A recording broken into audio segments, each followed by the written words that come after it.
ৰাজীৱ গান্ধীয়ে মহিলাক সন্মান কৰিব নাজানে শিকক এইখন অসমত যে কি নহয় এগৰাকী বিজেপি নেত্ৰী তেওঁ প্ৰতিবাদ কৰিবলৈ গৈছে আৰু প্ৰতিবাদ কৰিবলৈ গৈ তেওঁ পাহৰি গ'ল ৰাজীৱ গান্ধী নে ৰাহুল গান্ধী আৰু প্ৰতিবাদত কৰিলে চিঞৰিলে ৰাজীৱ গান্ধী বুলি গতিকে মানে মুখস্থ কৰি গৈছিলে চাগে মনলৈ নাহিলে কথাটো শেষত তেওঁ সেই কেতিয়াবাই মৃত্যু হোৱা সেই ৰাজীৱ গান্ধীৰ নাম ল'লে গতিকে শুনোৱা হওকচোন তেওঁ কিনো কৈছে কিদৰে কেনেদৰে প্ৰতিবাদ কৰিছে আহক আমি একেলগে শুনো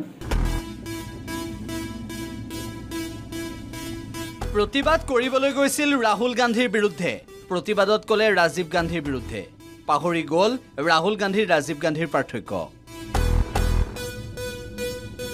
প্ৰথমে শুনক কি হৈছিল ৰাজীৱ গান্ধীয়ে মহিলাক সন্মান কৰিব নাজানে শিকক আপুনি শুনিলে আৰু বুজিও পালে এতিয়া চাওক প্ৰতিবাদৰ কাৰণ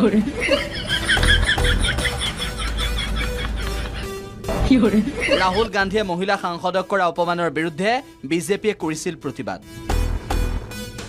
কিন্তু সেই প্ৰতিবাদত হাজোৰ বিধায়িকা সুমন হৰিপ্ৰিয়াও আছিল সুমন হৰিপ্ৰিয়াই ৰাহুল গান্ধীৰ মুখখন মনত পেলাব নোৱাৰি ৰাজীৱ গান্ধীকে তুলাধুনা দিলে ৰাজীৱ গান্ধীয়ে মহিলাক সন্মান কৰিব নাজানে শিকক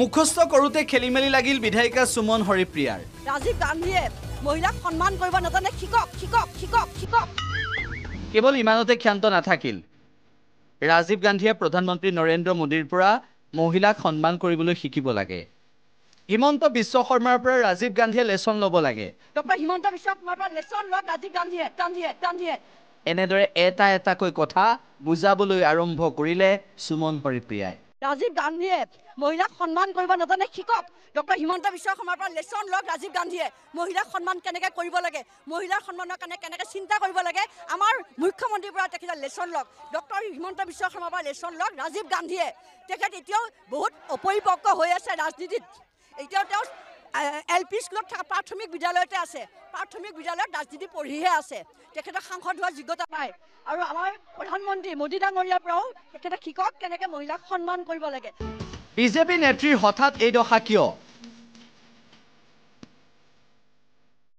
বিজেপি নেত্ৰীৰ এনেধৰণৰ বক্তব্য শুনি আপোনাৰো হাঁহি উঠিছে কেৱল আপোনাৰেই নহয় কাষত থকা কেইগৰাকীও যেন হাঁহি ৰখাব পৰা নাই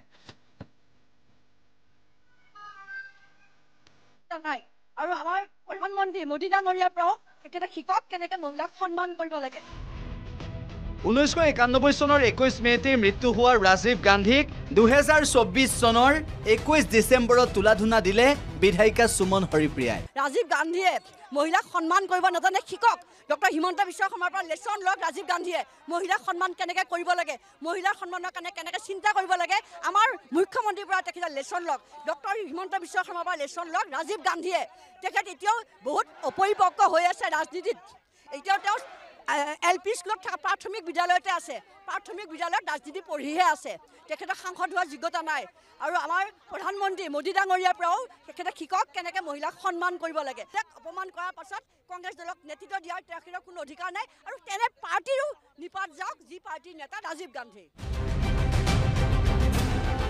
বিধায়িকা সুমন হৰিপ্ৰিয়াৰ বক্তব্য এতিয়া তোলপাৰ লগাইছে সকলোতে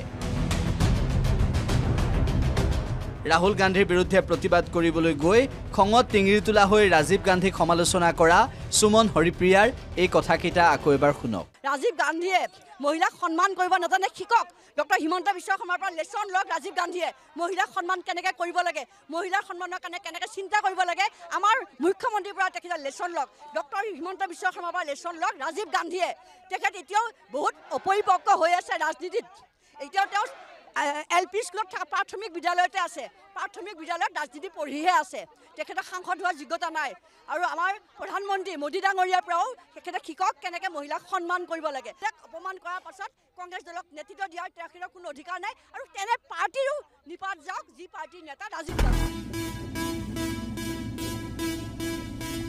প্ৰতিবাদ কৰিবলৈ গৈছিল ৰাহুল গান্ধীৰ বিৰুদ্ধে প্ৰতিবাদত ক'লে ৰাজীৱ গান্ধীৰ বিৰুদ্ধে পাহৰি গ'ল ৰাহুল গান্ধীৰ ৰাজীৱ গান্ধীৰ পাৰ্থক্য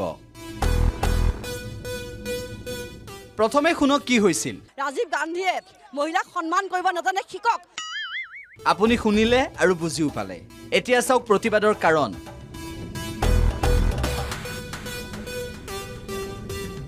ৰাহুল গান্ধীয়ে মহিলা সাংসদক কৰা অপমানৰ বিৰুদ্ধে বিজেপিয়ে কৰিছিল প্ৰতিবাদ।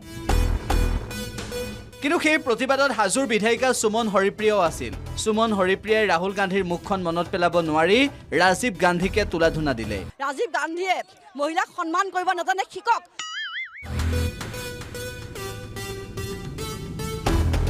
মুখস্থ কৰোঁতে খেলিমেলি লাগিল বিধায়িকা সুমন হৰিপ্ৰিয়াৰ।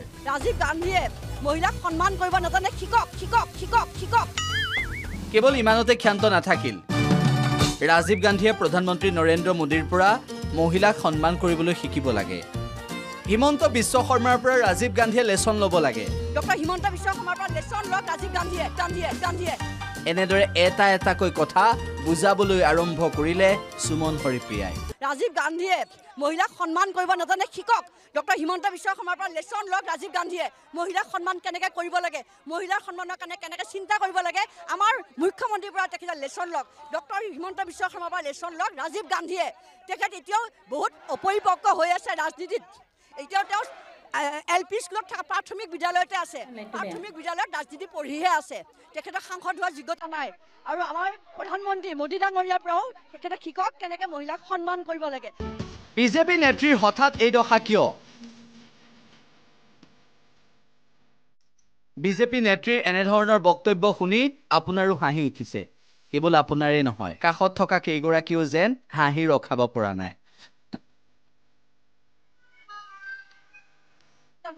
আৰু আমাৰ প্ৰধানমন্ত্ৰী মোদী ডাঙৰীয়াৰ পৰাও তেখেতে শিকক কেনেকৈ মহিলাক সন্মান কৰিব লাগে।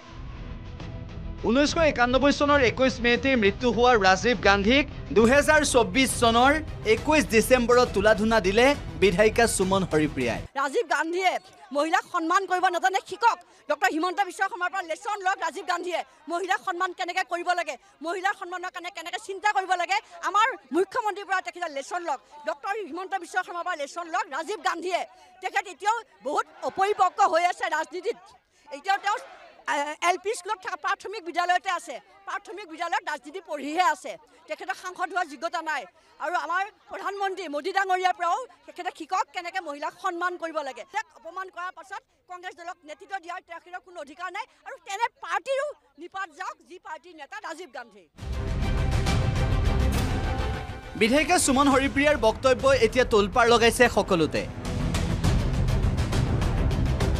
ৰাহুল গান্ধীৰ বিৰুদ্ধে প্ৰতিবাদ কৰিবলৈ গৈ খঙত টিঙিৰি তোলা হৈ ৰাজীৱ গান্ধীক সমালোচনা কৰা সুমন হৰিপ্ৰিয়াৰ এই কথাকেইটা আকৌ এবাৰ শুনক। ৰাজীৱ গান্ধীয়ে মহিলাক সন্মান কৰিব নাজানে, শিকক। ডক্টৰ হিমন্ত বিশ্ব শৰ্মাৰ পৰা লেচন লওক ৰাজীৱ গান্ধীয়ে।